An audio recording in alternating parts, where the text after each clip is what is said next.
La team, salut, j'espère que vous allez la forme, c'est Jérém. On se retrouve dans cette vidéo ETF. Je vais peut-être y arriver parce que les deux dernières vidéos ETF, c'était pas vraiment ça. Entre la vidéo ETF à dividendes sur compte titre qui finalement, vous avez remarqué, et j'en suis désolé, vous pouvez pas les acheter parce qu'il y a une réservation US. J'ai pas pensé à vérifier, j'étais tellement focus dans ma vidéo. Et peut-être que vous avez vu en coup de vent, j'ai sorti une vidéo que j'ai dû repasser en non répertorié, notamment sur les ETF capitalisant au PEA. Et encore une fois, je sais pas si c'est les filtres qui merdent ou si c'est tout simplement moi qui ai fait n'importe quoi. Mais il y avait encore une fois des ETF qui n'étaient pas éligibles. Donc là, faut être réaliste. J'ai l'impression que le sujet de la vidéo ne me réussit pas. Mais je vais quand même vous fournir un truc sur les ETF et je vais vous montrer notamment comment on peut chercher des ETF qui performent. Alors c'est pas compliqué, mais je sais que ça peut encore en aider certains. Et je vais tout simplement te montrer sur quoi je me base. Donc let's go, mais bien sûr, vous êtes encore une grande partie, au moins 70% à regarder mes vidéos et à ne pas être abonné. Donc vraiment, si le contenu te plaît, si tu as envie de me faire plaisir, je te cache pas, abonne-toi, commente, like, partage, tout ça. Ça aide vraiment au référencement. Et c'est parti, on se retrouve tout de suite sur l'ordinateur. Et là, tu peux voir que je suis sur le site de Boursorama et tu vas voir que c'est vraiment une très bonne interface pour rechercher les ETF. Donc, quand tu arrives sur le site de Boursorama, la première chose à faire, c'est d'aller là-haut dans Bourse et directement de te rendre sur l'onglet Tracker ETF. Alors, il faut savoir que Boursorama, ils ont une sorte de partenariat avec BlackRock, d'où le fait que tu aies un palmarès ETF partenaire 0 € avec que l'émetteur iShare ou iShare, parce que c'est BlackRock, donc c'est pas étonnant entre guillemets si tu retrouves beaucoup d'ETF de chez BlackRock, mais bien sûr tu as également tous les autres ETF qui sont dans palmarès autres ETF, donc pour ça tu vas dans voir tous les ETF et c'est là que on va commencer à faire des recherches un petit peu plus poussées. Premièrement, erreur que j'ai peut-être faite lors de la dernière vidéo, mais je t'avoue que j'ai pas forcément trop cherché le pourquoi du comment, j'essaye de vite me rattraper et c'est pour ça qu'aujourd'hui je te fournis une vidéo qui certes sera peut-être un peu moins bien montée que les autres, mais au moins ça te fait du contenu. Donc là, par exemple, nous on va faire une recherche directement avec une éligibilité PEA. Tu peux choisir, ils appellent ça univers, mais sur quelle thématique t'es, plutôt action, monétaire, obligation. Nous on va pas mettre de filtre à ce niveau-là, et tu vas voir pourquoi. Donc première chose qui se passe, c'est que quand tu touches à rien d'autre, tu as tout simplement la synthèse des ETF. Donc là, on voit qu'on a 95 ETF. Il me semble qu'au total, il y a environ 200 ETF éligibles. C'est ce que j'ai lu. Après, c'est peut-être pas le chiffre exact. Mais quoi qu'il en soit, là, on voit qu'avec un filtre simple, donc éligibilité au PEA, on se retrouve avec 95 ETF. Les ETF, là, ils sont simplement classés dans un ordre. Donc, on n'est pas classé tout simplement par nom. On est classé par performance depuis un an. Donc là on est classé par performance depuis un an et tu as également une notation Morningstar et une note au risque par rapport à l'ETF. Est-ce que c'est volatile, est-ce que c'est un peu moins volatile, et tu vas voir que ça a quand même son importance. Morningstar, si tu connais pas, c'est morningstar.fr. Tu as tout un ensemble de notations sur les ETF, etc. qui sont plutôt bien faites, donc tu pourras tout simplement aller jeter un coup d'œil. Mais revenons directement sur notre recherche par rapport à Boursorama parce que franchement, je trouve qu'elle est vraiment bien faite. C'est très simple, très lisible et on peut directement voir les performances des ETF et tu vas voir, on va rentrer un tout petit peu plus dans le détail après. Donc là, voilà, ETF avec un classement depuis un an. Maintenant, j'estime que quand tu choisis des ETF, normalement, je sais pas ce qui est normal, mais c'est parce que tu veux faire un investissement. Qui dit investissement dit se baser sur un minimum du moyen ou long terme. Et ça tombe bien parce que là, tu peux voir qu'on a la possibilité de sélectionner des ETF par rapport à la performance en fonction de la durée. Donc là, si on se base par exemple sur long terme, qui est selon moi le minimum syndical quand tu investis sur un ETF, on est sur 5 et 10 ans. Alors tu vas pouvoir retrouver des ETF un petit peu comme celui que j'ai en portefeuille PEA, que je présente notamment sur la série de vidéos suivie de mon PEA, qui est le Amundi S&P 500 UCITS, l'ETF classique que tu peux voir sur toutes mes vidéos. C'est un ETF qui existe depuis 3 ans, donc tu ne peux pas avoir de performance 5 à 10 ans. Mais quand tu te mets donc du coup sur l'onglet long terme, eh bien tu vas directement avoir les performances décroissantes. Donc vraiment on va partir de l'ETF qui a eu la meilleure performance pour progressivement aller sur ceux qui ont moins performé. Donc là, première chose qui saute aux yeux, on peut voir que il y a quand même un gap entre les ETF qui ont le mieux performé. En l'occurrence le Amundi IS MSCI USA ETF Euro, c'est Euro pardon, avec une performance de 84% sur 5 ans et sur 10 ans on est à 275,3%, donc vraiment de très grosses performances. Et puis voilà, après tu as tous les ETF qui s'enchaînent, le Lyxor Stocks Europe 600 Tech ETF ACC. Je le rappelle, ACC, ça veut dire accumulatif, ça veut dire ETF capitalisant. Dans cette liste, tu verras, tu retrouveras beaucoup d'ETF de chez Amundi, de l'émetteur Amundi et Lyxor, parce que, eh bien, c'est vrai que ce sont globalement sur le PEA les deux gros émetteurs chez lesquels tu vas pouvoir retrouver les ETF avec toutes sortes de déclinaisons du MSCI World, du S&P 500, du Nasdaq, etc. Donc voilà, tu as quand même le choix. Tu peux vraiment t'orienter un petit peu sur ce que tu veux. Après, c'est vrai que de nature, on va quand même regarder les ETF qui performent bien. Même si encore une fois, c'est pas parce que par exemple l'ETF de chez Amundi, là, le MSCI USA ETF a le mieux performé et de loin depuis les 10 dernières années, que ça va forcément être lui qui va être en tête. Il n'y a rien qui nous dit que par exemple c'est pas la Chine ou l'Asie qui va passer devant sur le développement et sur les places boursières. Si on savait, ça serait facile. Encore une fois, on n'en sait rien. Quoi qu'il en soit, c'est toujours pareil. Après, c'est une question je dirais, de croyance. Est-ce que tu es plutôt confiant sur le marché américain? Est-ce que tu es plutôt confiant sur le marché chinois, asiatique?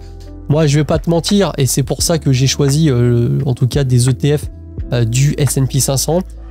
Notamment l'ETF de chez Amundi en PEA, et sur mon compte titre j'ai pris l'ETF de chez BlackRock, le iShare, toujours en S&P 500, parce que je crois quand même pas mal aux sociétés américaines.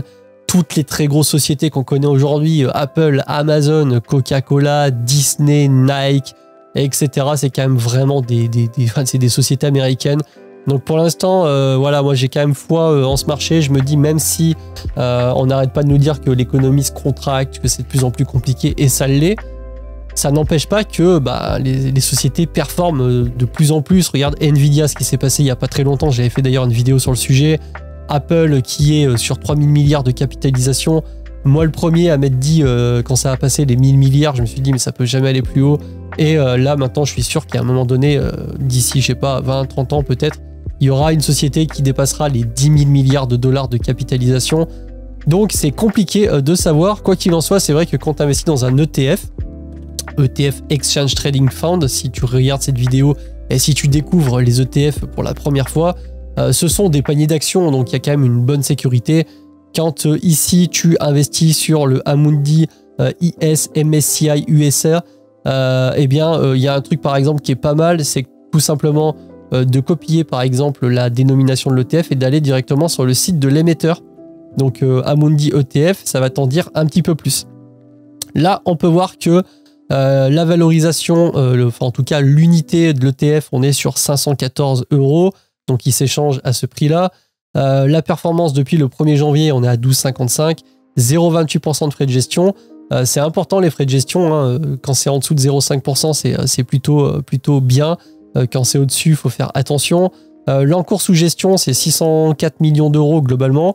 L'encours sous gestion, si tu veux, c'est si tu prends toutes les unités d'ETF qui sont disponibles dans tous les portefeuilles d'investisseurs, ça représente la somme de 604 millions d'euros. C'est une politique de distribution par capitalisation. La politique de distribution, on a capitalisant ou distribuant. Et des fois, tu as des ETF qui sont capitalisants et ou distribuants. Faudra bien que tu regardes, c'est pour ça que c'est quand même pas mal de se rendre sur le site de l'émetteur. Si tu vas un peu plus bas, là tu vas avoir le top holding des sociétés qui sont à l'intérieur de l'ETF, avec le poids en pourcentage dans l'ETF. Donc là, sans surprise, on va retrouver Apple, Microsoft, Amazon, Nvidia, Alphabet. Donc Alphabet, c'est Google, Meta, Tesla, etc. Et tu t'apercevras quand même que dans une grande majorité des ETF, à part si c'est des ETF qui sont vraiment ciblés style 440 ou Europe, la majorité des ETF quand même monde et américain, bah, tu vas avoir ces sociétés-là qui sortiront en top holding. Mais dans cet ETF-là, il n'y a pas que ces sociétés, puisque là, on peut voir que on a dans l'information sur l'indice, nombre de composants de l'indice, on a 627. Donc ça veut dire qu'il y a 627 valeurs dans cet ETF-là, avec des répartitions plus ou moins grosses. Et là, tu peux avoir les répartitions des composants de l'indice par secteur. Donc technologie de l'information, santé, finance. Après, tu as un petit peu tout. Tu vois, dans finance, tu vas avoir forcément Berkshire Hathaway, par exemple, qui est le conglomérat de Warren Buffett. Donc c'est pour ça que quand tu trouves un ETF via une recherche, par exemple, comme je viens de le faire sur Boursorama, n'hésite pas à aller jeter un œil sur le site de l'émetteur. Par exemple, si on prend Lyxor, alors Lyxor, le truc c'est que il me semble que maintenant ça fait également partie de chez Amundi. Je ne crois pas que ça soit deux entités différentes. On va faire le test tout de suite. Je crois que j'ai oublié un L. Tu vois, ça te ramène tout de suite également sur le site de Amundi. C'est ce qui me semblait, donc c'est normal. Donc là, on va passer ça tout de suite. Mais encore une fois, pareil. Donc là, tu vois que l'ETF s'échange à 76 €. La performance, on est sur 17%. Donc on est un petit peu plus haut que le World. Bon, l'encours sous gestion 142 millions. Donc il faudra bien aller jeter un coup d'œil. Maintenant, ce qu'il faut savoir, c'est que bon, on a tendance à croire, je ne sais pas si c'est vrai ou pas, que plus l'encours sous gestion sur un ETF est gros et plus c'est sécurisant. Si tu as regardé la vidéo, encore une fois désolé, mais la vidéo sur les ETF et je te présentais le JPY, l'ETF de chez JP Morgan, on était sur 29 milliards d'encours sous gestion. Donc on était vraiment sur des dimensions qui sont différentes de celles des ETF qu'on peut voir là. Mais tu as quand même quelques ETF qui dépassent largement le milliard d'encours. Donc là-dessus, seul toi sauras sur quoi tu veux t'orienter. Moi, je te cache pas que mon ETF, c'est le Amundi S&P 500 Euro UCITS. Si on tape là-dedans, donc si on fait une recherche, Amundi S&P 500 UCITS Euro, ça doit être, c'est pas celui-ci, peut-être celui-ci. Je sais que ça finit par 85, l'ISIN. C'est celui-là. Voilà, c'est celui-là, c'est bien celui-ci. 866 millions d'euros d'encours. Les frais de gestion, on voit que c'est 0,15%, c'est vraiment pas beaucoup. Performance depuis le début de l'année, on est sur 12,53. Ça reste quand même relativement correct. Et la dernière valeur liquidative, on est sur 32,7 €.